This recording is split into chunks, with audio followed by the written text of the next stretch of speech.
자, 41번부터 50번까지 민법 총칙 문제였고요. 제가 봤을 때는 6문제에서 8문제는 맞힐 수 있는 문제였습니다. 그래서 기출문제를 정확하게 꼼꼼하게 봤으면, 그리고 어느 정도 법률에 대한 민법에 대한 감각이 있으면 최대 8문제까지 맞힐 수 있고, 그게 없다 하더라도 적어도 6문제는 맞힐 수 있는 난이도였습니다. 그래서 민법 총칙은 이와 같았습니다. 그 다음에 51번.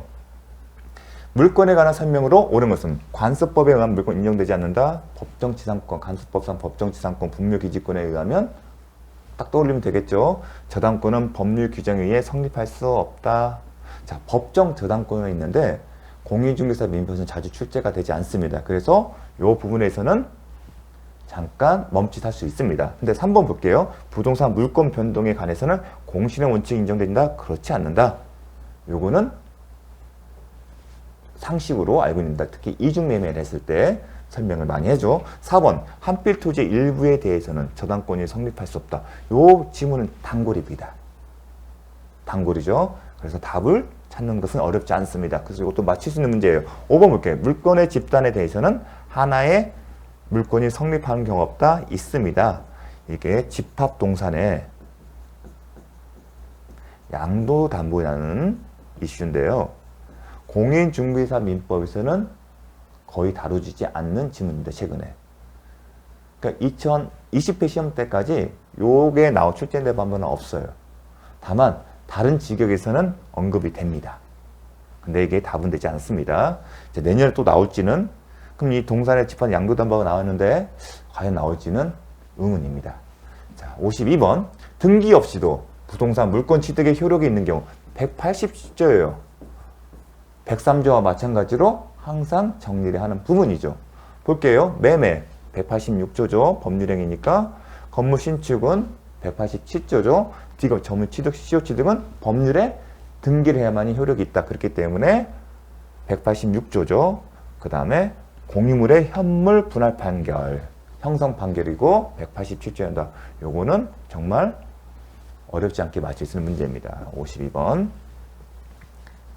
자, 53번. 점유 보호 청구권에 관한 설명으로 틀린 것은.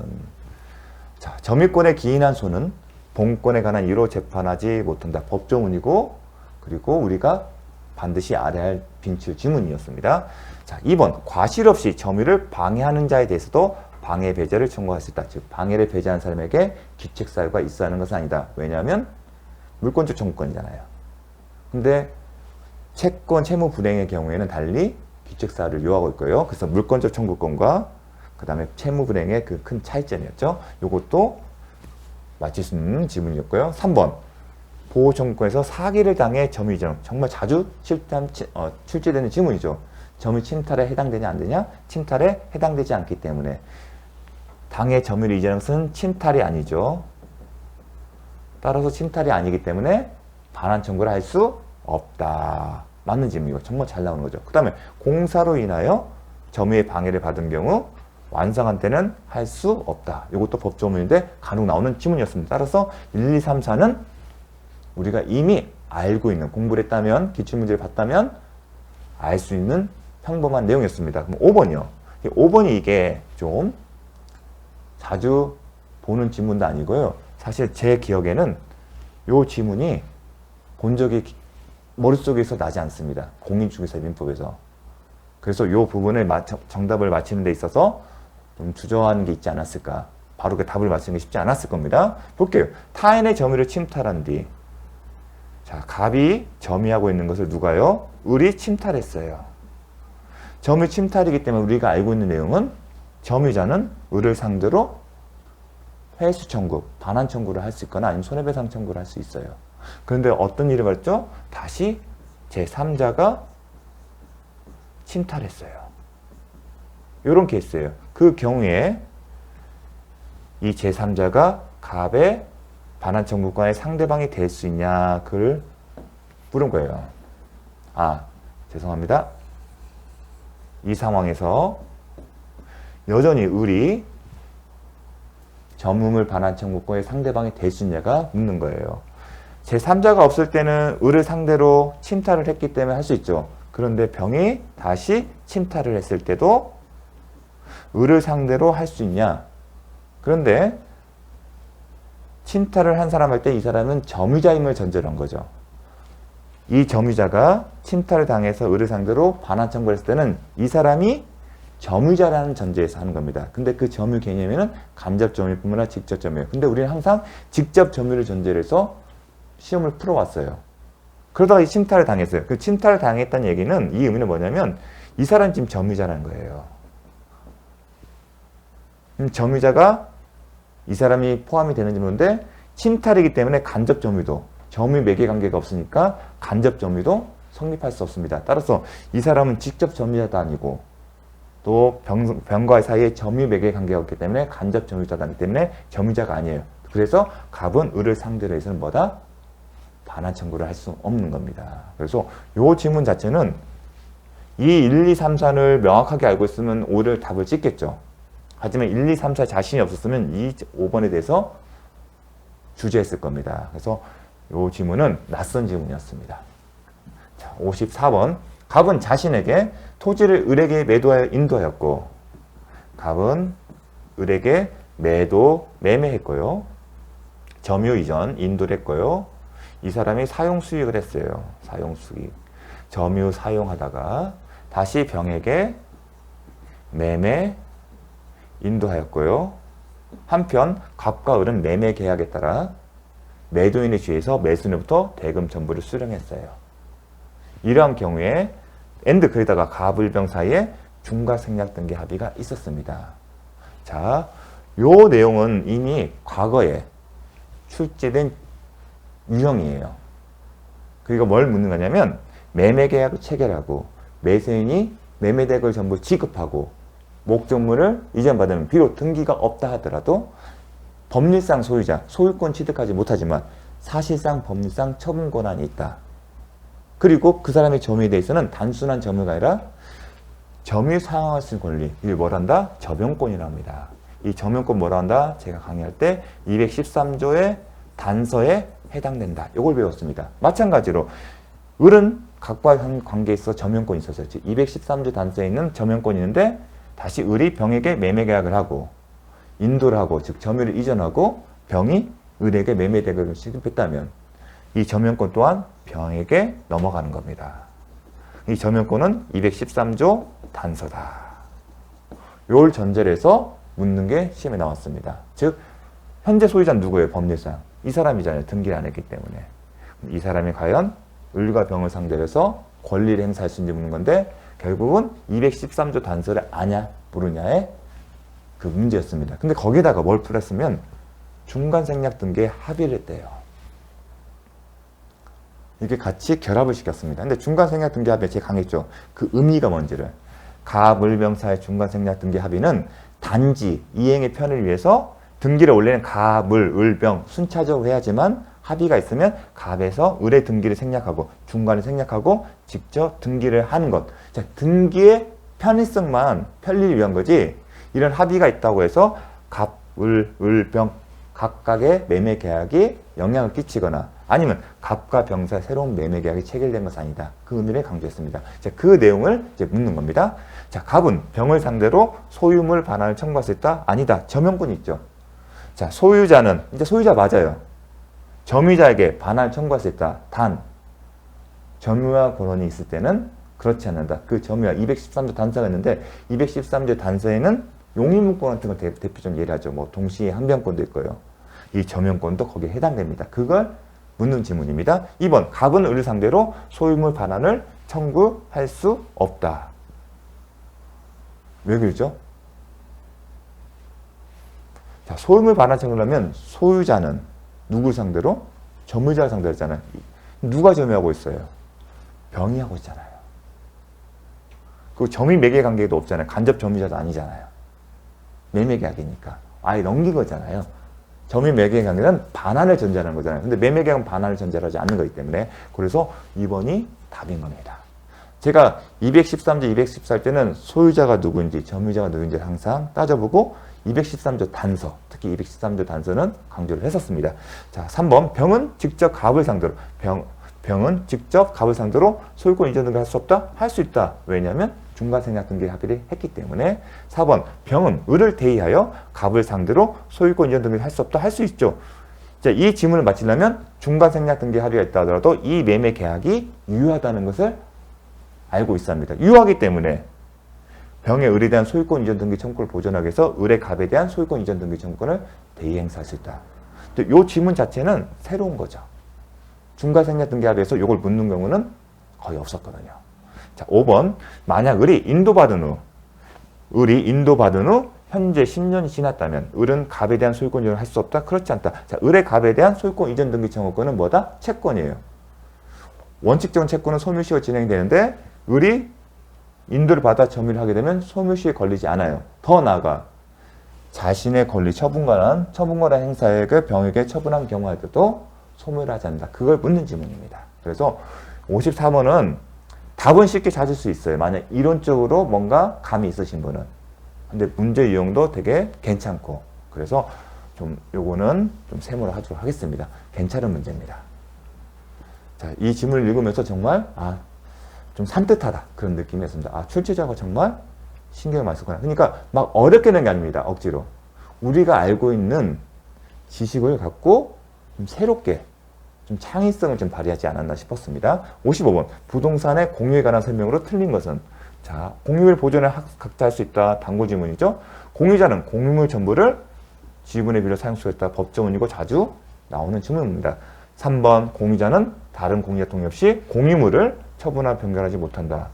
자, 여기까지 어렵지 않죠. 4번 공유자는 자신의 지분에 관하여 단독으로 제3자의 취득시효를 중단시킬 수 없다. 요게 자주 보는 지문은 아니에요. 공유 파트와 관련해서. 아마 요게 뭘까 하고 주제였을 거예요. 한번 5번을 볼게요. 공유물 무단 점유자에 대한 차임 상당 부당이득 반환 청구는 특별한 사정이 없는 한 각 공유자에게 지분 비율만큼 기속된다. 즉 배웠죠. 우리가 보존행위가 되게 강조를 했죠. 보존행위 왜 인정했죠? 공유물 자체를 보존하는 것이고 긴급성 있고 다른 공유자에게 이익이기 때문에 그 공유물을 보존하는 거예요. 그런데 차임 상당 부당이득 반환 청구권이나 손해배상 청구는 공유물 자체의 보존과는 가치 유지와는 전혀 상관이 없어요. 단지 공유물에 대한 위법행위로 발생한 결과를 회복하는 거예요. 공유물 자체의 가치 보존과 상관없고 긴급성도 없어요. 그래서 이건 보존행위가 아니기 때문에 각자의 지분 비율만큼 기속된다. 요 표현도 당연히 딱 강의를 들어보니까 많이 들었던 내용이에요. 우리는 어떻게 배웠냐면 다른 공유자의 부당이득 반환 청구권도 행사할 수 있냐? 그건 뭐야? 이게 보존행위냐? 아니냐? 그걸 물었었어요. 보존행위는 아니죠. 각자의 지분만큼만 청구를 할 수 있어요. 그 표현을 이렇게 해요. 각 공유자에게 반환 청구권이 기속된다. 좀 표현을 좀 달리 쓴 겁니다. 그래서 좀 혼동이 있을 수 있었을 겁니다. 하지만 4번과 5번의 답은 어떻습니까? 지분에 가서 단독으로 취득시효를 중단하는 거예요. 제3자가 취득시효를 중단시키는 것은 뭐죠? 공유물 자체를 보존하는 거잖아요. 가치를 유지하는 거잖아요. 그러니까 제가 공유물 보존의 개념을 항상 강조했듯이 그 개념을 알고 있었다면 한 번쯤 생각했으면 답을 찾을 수 있는.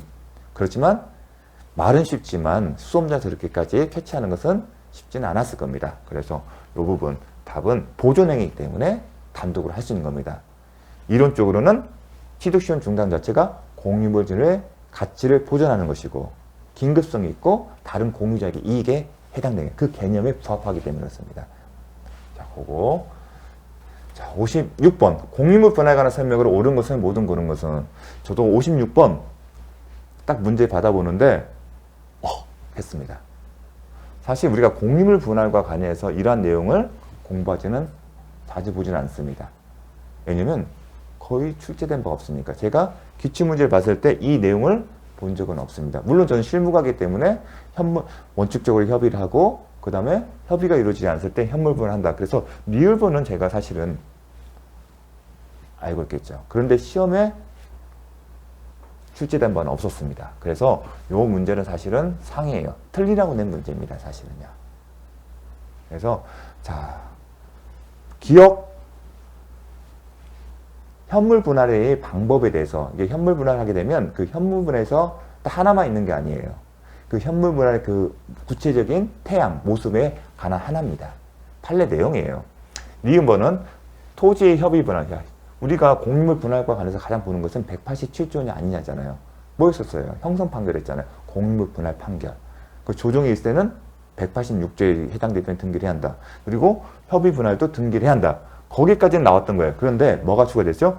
등기가 접수된 때. 자, 등기를 마쳐야 물권 변동 효력이 있다. 우리는 알고 있어요. 근데 뭐가 추가됐어요? 등기가 접수된 때. 근데 여러분이 부동산 등기법 할 때 등기가 접수된 때라는 그 부동산 등기법상의 법조문을 배울 거예요. 그걸 갖다 붙인 거예요.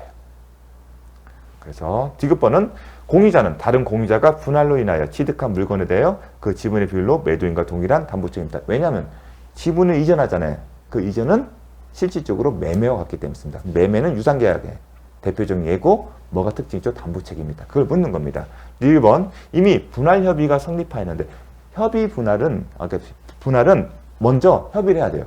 협의가 되지 않았을 때 공유물 분할 청구를 소송해야 합니다. 그래서 공유물 분할 청구 소송할 때는 항상 협의가 이루어지지 않았기 때문에 소송을 제기합니다. 만약 협의가 이루어졌으면 공유물 분할 청구 소송을 못해요. 협의가 있까 그러면 협의를 약속을 지키지 않으면 어떻게 한다? 공유물 분할 청구 소송을 제기하는 게 아니라 약정 불이행. 협의를 했잖아요. 그 협의를 이행하지 않는다. 협의에 따라서 이 지분을 이전 등기 청구 소송. 그걸 제기하는 겁니다. 그걸 묻는 겁니다. 그래서 실무적인 내용들. 그래서 좀 어려웠습니다. 이거는 사실은 맞히기 쉽지 않은 문제였어요. 그리고 정답도 기억, 니은, 딕을 리했어요. 이건 틀리라고 하는 문제였습니다. 자, 어려웠을 겁니다. 57번. 갑소유 토지에 을이 무단으로 갑소유 토지에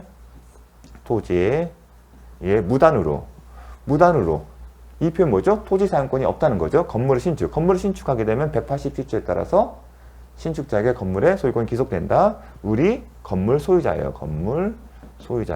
그런데 건물의 병에게 임대를 했어요. 임차이니까 직접 점유를 하겠죠. 점유를 하고 있다. 다음 설명 중 틀린 것은, 자, 이거는 이제 213조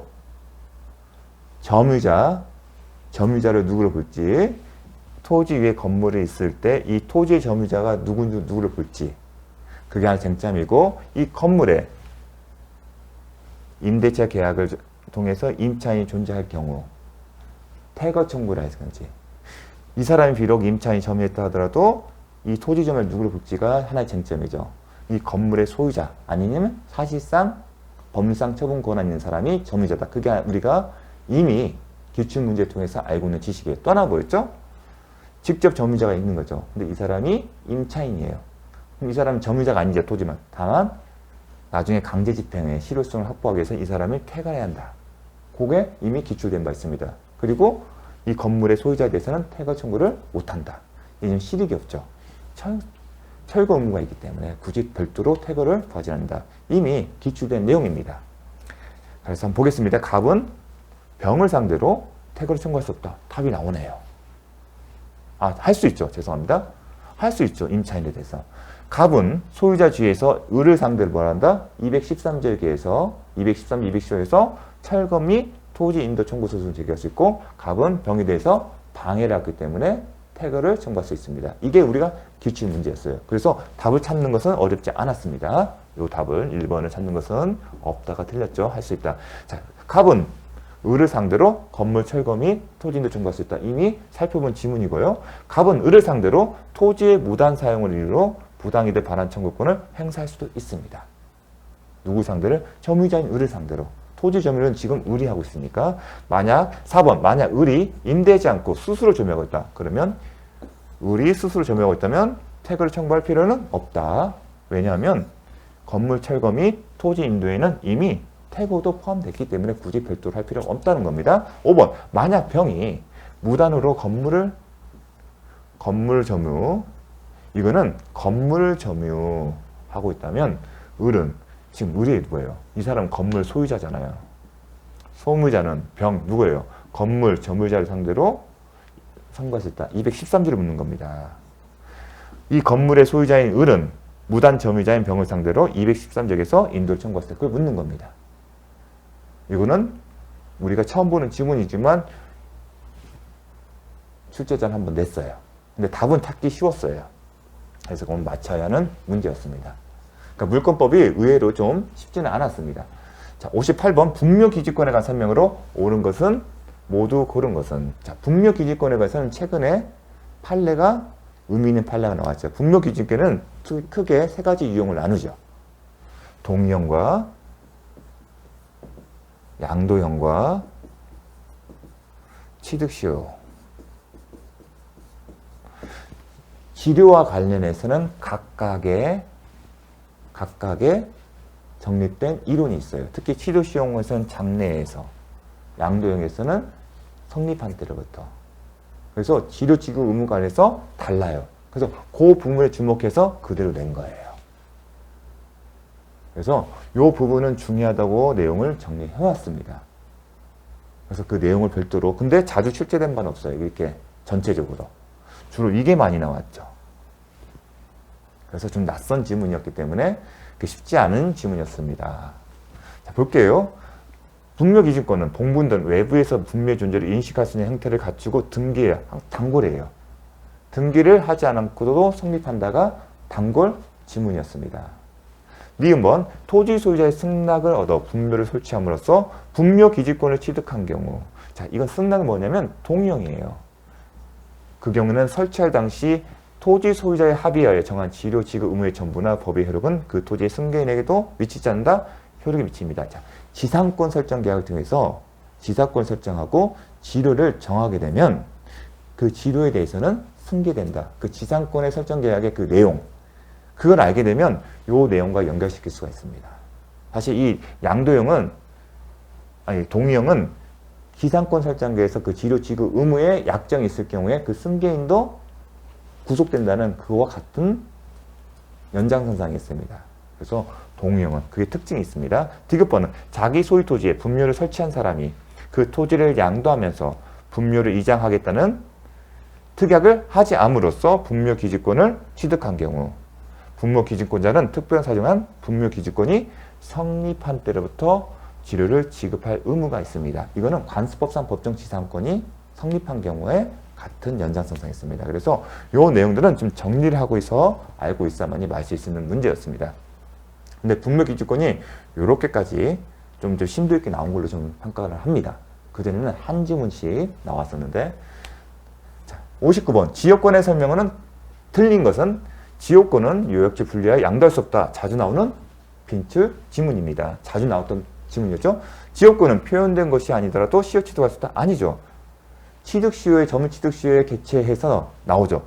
계속되고 표현된 거. 그래서 요거 관련해서 뭐가 있죠? 통행지역권. 통행지역권을 가지고 제가 설명을 했죠. 통행지역권은 계속되고 표현된 경우인데 그게 뭐다? 단순히 통행은 이미 만들어진 통행로를 사용하는 경우는 안 되고 거기에 통행로를 개설하는 거예요. 그게 계속되고 표현된 거, 그 대표적인 예. 이것도 자주 출제된 지문이었어요. 3번 요역지의 소유권이 이전되면 다른 약정에 의한 이전된다. 이것도 자주 나오는 지문이었고요. 4번 공유자 일에는 지분에 관해 소멸시킬 수 없다. 자, 이것도 자주 나오는 지문이었어요. 공유자, 지역권 공유자면 무조건 유지하는 방향으로 가고 소멸을 금지시키는 방향으로 답을 찾는다. 5번 공유자 일행이 지역권 취득한 때는 취득한다. 다 나머지 지문들은 이미 자주 출제된 지문이었기 때문에 쉽게 답을 맞힐 수 있는 지문이었습니다.